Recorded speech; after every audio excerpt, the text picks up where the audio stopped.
আসসালামু আলাইকুম। অনেকেই আমাকে প্রশ্ন করেন যে, আপু আপনি জামা পেইন্টিংয়ের সময় আগে কি জামা কাটেন আগে কি জামা বানান নাকি হচ্ছে আগে পেইন্টিং করেন?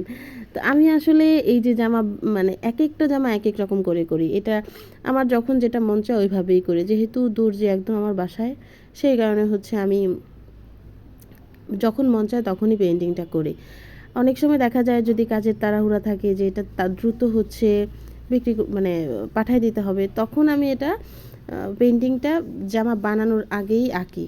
আর যদি একটু সময় দেন আপনারা, তখন আমি আগে জামা বানাই, তারপর হচ্ছে পেইন্টিংটা করি। কারণ জামা বানানোর পর পেইন্টিং করলে ওই পেইন্টিংটা একদম মানে কোথায় কোথায় পেইন্টিং করলে সুন্দর হবে এই জিনিসটা বোঝা যায়।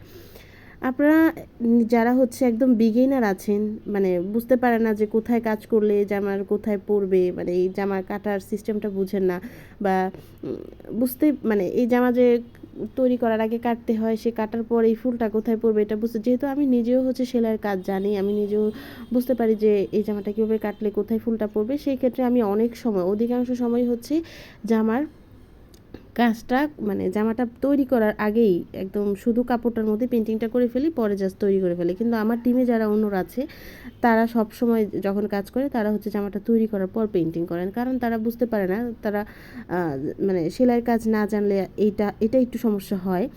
তারা হচ্ছে যেহেতু সেলাই কাজ জানে না, তারা হচ্ছে বুঝতে পারে না যে জামার ফুলটা কোথায় পড়বে আঁকার পর। এই জন্য তারা সবসময় জামাটা তৈরি করার পর আঁকে। তাই আমি আপনাদেরকে, যারা বিগিনার আছেন, তাদেরকে সাজেস্ট করব এরকম ফ্রেম নিয়ে জামা তৈরি করার পর পেইন্টিং করতে। আর আজকে আমি যেটা পেইন্টিং করছি এটা একটু অদ্ভুত।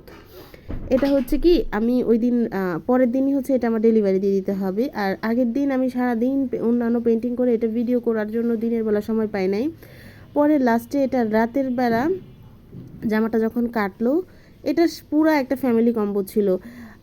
উনি 2 সেট জামা অর্ডার করেছিল, আর হচ্ছে 2 সেট পাঞ্জাবি আর 2টা বেবি ড্রেস একসাথে অর্ডার করেছিল।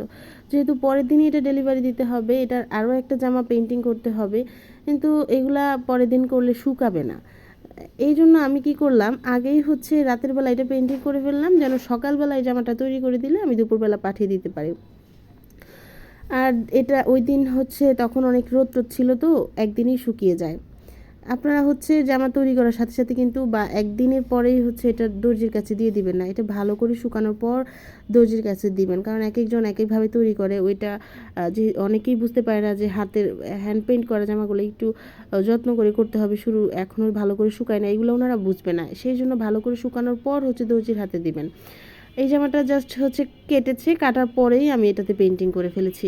জামাটা তৈরি করাও হয় নাই, আবার একবারে পিওর কাপড়টার মধ্যেও পেইন্টিং করে নেই।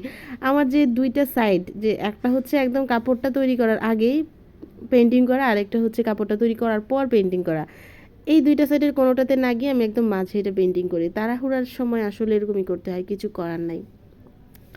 যে আপুটা অর্ডার করেছিল উনি চট্টগ্রামের একজন আপু, উনি আমার কাছ থেকে আলহামদুলিল্লাহ অনেক অনেক অর্ডার করেন। কয়েকদিন পর পর ওনার পুরো ফ্যামিলির জন্য পছন্দ মতো সাইজ অনুযায়ী উনি জামা বানায় নেন আমাদের কাছ থেকে।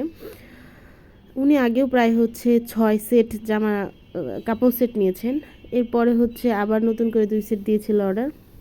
এটা হচ্ছে লেমন কালারের একটা শেডের কাজ, লেমন কালারের ডিপ শেডের মধ্যে লেমন কালারের লাইট শেডের কাজ করছি আমি এখানে। আর এর মাঝখানে আবার একটু হালকা হলুদ রঙের কাজ করেছি। যেহেতু রাতের বেলা কাজটা করা, জামার ফুল কালারটা আসে না, কারণ আমার রুমে লাইটের কোয়ালিটি এত বাজে। ফাইনাল লুকটা আপনাদের দেখালে বুঝতে পারবেন জামাটা কেমন হয়েছে। সবাই জানাবেন জামাটা কেমন হয়েছে।